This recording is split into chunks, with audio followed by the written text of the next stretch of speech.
Hello, this is Tammy, and I am Meditating Medium.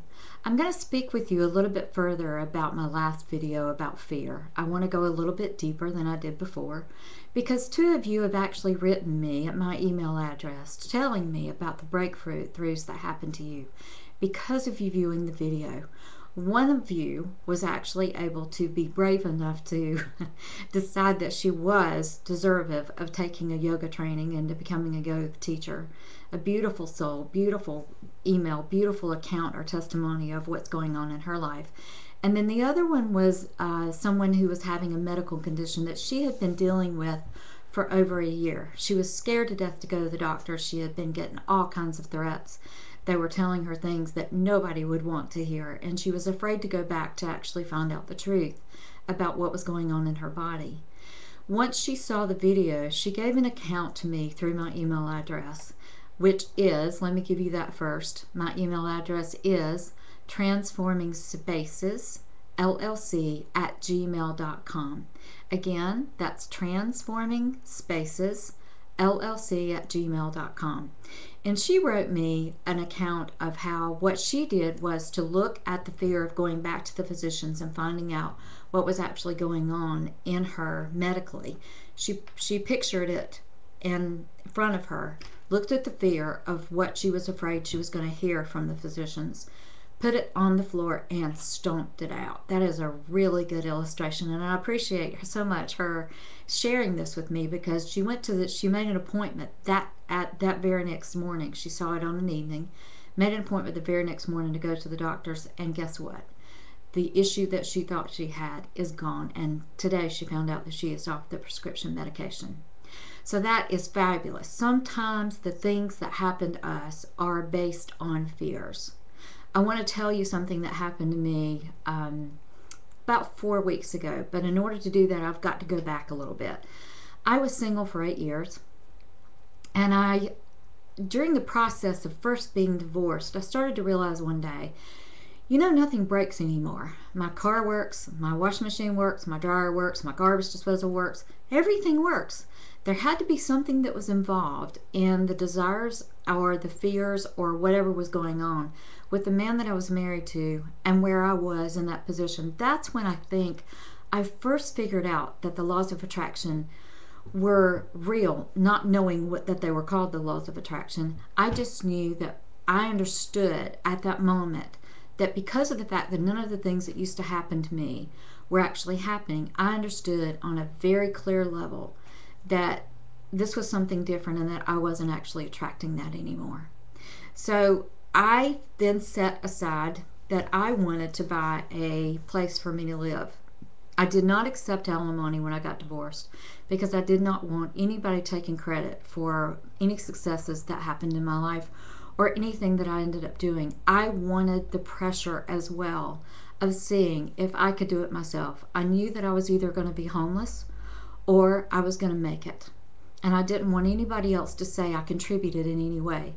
So I didn't ask for alimony. And for 5 years, I was learning so much spiritually about what I attract and what you dream of and what you fear and some of the things that were going on in my life during that time that enabled me to grow to the point to where I actually could say, because of the contrast that I was attracting in my life, the contrast are what we perceive as something very negative. If something negative is happening in your life, then you understand from that contrast of the negativity what you actually want. It's like I've told my daughter many times before, you really don't know that you need to live in a place that has ample enough closet space until you're in a space that does not. And then you understand from the contrast of not having that what you actually want. So during those 5 years, I'm working my way through life. I am understanding that I am free in more ways than I ever thought I was from that divorce, and that I was not tied to what anybody else's desires or fears were. It was all me. It was a very good place to be, and it is all in how you look at it when you're single. So I wanted to buy a place for me to live. I bought myself a car, a nicer car that I didn't have to worry about anything happening to. The record of the car that I bought was exemplary. Nobody thought that I would be able to afford it. I did. I bought it myself while I was single, and then I ended up buying my own place to live. I bought that 8 years ago. And then shortly after I bought that place, I'd say about 5 months, I met the man that I'm currently married to. And he ended up moving in with me after our marriage, and then we ended up moving into this place that we're in right now, which is our marital home. That place that I put on the market, but I wouldn't put it with a real estate agent because I didn't realize at the time I really wasn't ready to let go of it. And this is what I want to talk to you about. When the guy who was leasing the place for the last 4 years ended up moving, a very short notice, like a 2-week notice, and I had to look at what I was going to do with that place. I really didn't want to lease it anymore. It was never my heart's desire to lease it in the first place. But now I know why it did lease and why it did not sell. And I'll tell you how I know. I was in there painting. I'm a decorative artist, and I'm a medium, and I'm a meditation teacher, and I do all these things.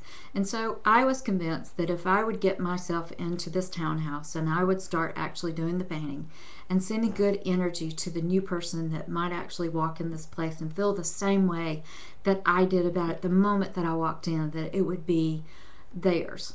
I wanted to put some really good things in it. So I was putting some good energy in. I was not buying the cheapest carpet.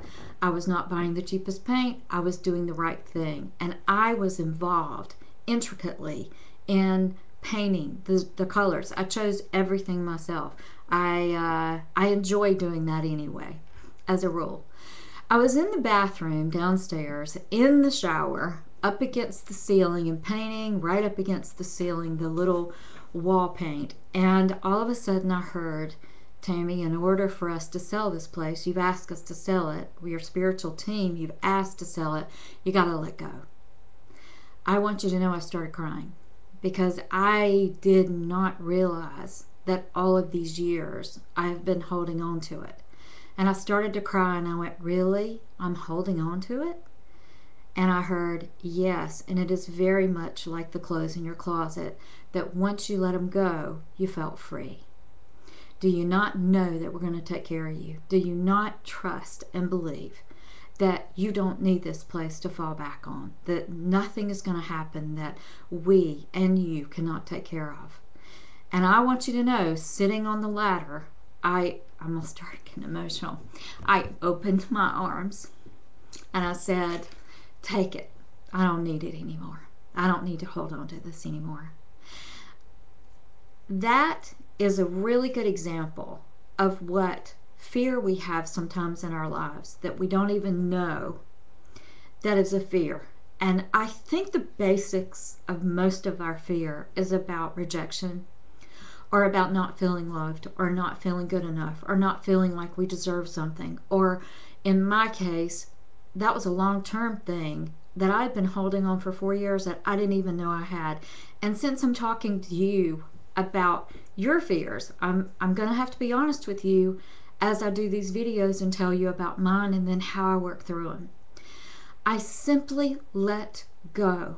It's as simple as holding a pen in your hand, representing whatever the thing is that you're holding on to, and then saying, I don't need that, turning it over and letting it fall completely out of your control. And once you do that, let me tell you what the possibilities are. And I'm going to tell you the testimony of what happened with my townhouse. My husband ended up going over there the very last day. I'd been working on it for about 8 or 9 days. I had painters, I had carpet people. At one day I had 6 different people in there that I was working with. I was kind of having to borrow the money in order to upgrade this townhouse because the guy leasing it had left it in not such a great shape. And that was okay because I understood that I needed to put something very new in there and clear the space out for somebody that would really be attracted to it. And my real estate agent that I had contacted had suggested the same thing, so I was on board. So I ended up doing all of this work, and my husband and I went in there the very last day, and as we were backing out of the driveway, I had done the last minute things, painting the front door, painting the back door, painting the bathroom door that I had reinstalled, and getting everything completely in perfect shape, taking things from my personal residence over there to make the place look good, really pretty bowls sitting out. If you can do things like that when you're trying to sell a house, it really helps, because even though the space is vacant, they can feel a little bit of homeliness in it. Fresh flowers or something like that is a really great idea. So I ended up getting a phone call from the agency saying, we're going to put the sign out in front of the yard this afternoon, and we're going to list it on the MLS listing. Within minutes of it being listed on the MLS listing, I want you to know that an agent had already found it and called my agency and said, we're going to show it tomorrow morning at 11 o'clock. That was last weekend. The girl came in at 11 o'clock. The painters that I had hired to pressure wash the outside and stain and seal the deck was there. And he said, Tammy, she buy. She says she wants. And I said, that's great. So it ended up that the very next day, last Sunday, she put an offer in. And there was another couple that had come to see it, one of the two. There was a pair of gay guys, I think, that had come to see it, and only one was able to show up on Sunday. They ended up wanting to put an offer on it too. I want you to know that place sold within 48 hours of it being on the market in today's economy. It is all about letting go of control. It is all about trusting that your spiritual team is there with you, that you are not alone. You are never really alone. Feeling alone and being alone is two different things. And Sunday night, when I was understanding that both of these offers were coming through, I just went outside and I raised my hands in prayer and I just said, I get it. I get it, spiritual team. You are showing me how powerful you are. You are showing me how big you are. You are showing me that when I let go, what happens? Our fears cause us to try to control things. What can you let go of today? What is holding you back? What is it that is behind the fear that you feel? Why is it that you have to control it? Let it go today and watch what your team does and ask them for assistance. I promise you, you have angelic beings that are just waiting to serve you. That's why they're here. Namaste to you. I'm thinking about you, and until next time, have a great day.